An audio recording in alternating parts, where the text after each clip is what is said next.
వినాయకుడంటే భౌతికంగా మనకు కనిపించే ఆకారం మాత్రమే కాదు, ఆయన అవతారం, రూపం, స్వభావం వెనుక ఉన్న ఆంతర్యాలు ఎన్నో. ఆ వినాయకుని అవతారాలు, ఆరాధన, ఆధ్యాత్మిక రహస్యాలు తెలియజేసేదే నేటి పరమార్థం.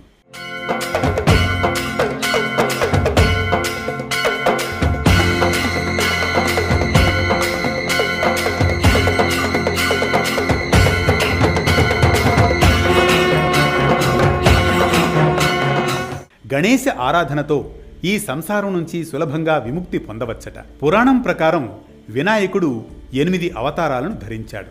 వాటిలో మహోదరుడు, గజాననుడు అవతారం గురించిన ఆంతర్యాలను ఇప్పుడు తెలుసుకుందాం.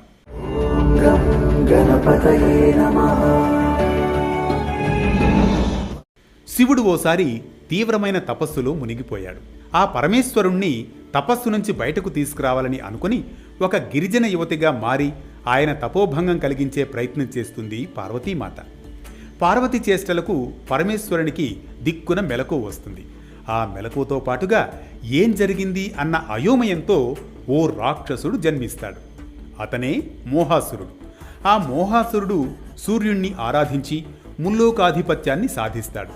దేవతల ప్రార్థనను మన్నించి గణేశుడు మహోదరునిగా అవతరిస్తాడు. మోహం ఎప్పుడూ అయోమయానికి దారితీస్తుంది. దృక్పథం సంకుచితంగా మారిపోతుంది. అందరూ నావారే అన్న విశాలమైన దృష్టి కలిగిన రోజున ఆ మోహం దూరమైపోతుంది.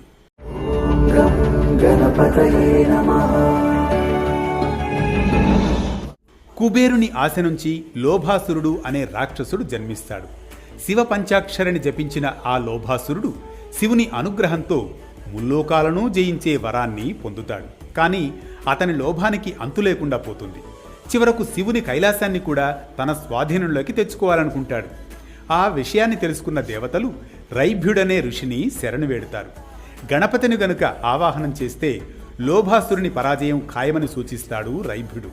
అలా సకల దేవతల ప్రార్థనల్ని మన్నించి గణేశుడు గజాననుడిగా అవతరించి లోభాసురుని జయిస్తాడు. గజాననుడు అంటే ఏనుగు ముఖం కలిగినవాడు అని అర్థం. ఏనుగు తల బుద్ధిని సూచిస్తుంది. ఆ బుద్ధిని కనుక ఉపయోగిస్తే మనలోని లోభం, అత్యాశ, పిసినారితనం దూరం కాక తప్పవు. ఇదే లోభాసురుని పరాజయంలో ఉన్న సందేశం. ఇది మహోదరుడు, గజాననుడు అనే విఘ్నేశ్వరుని అవతారంలోని వైభవం.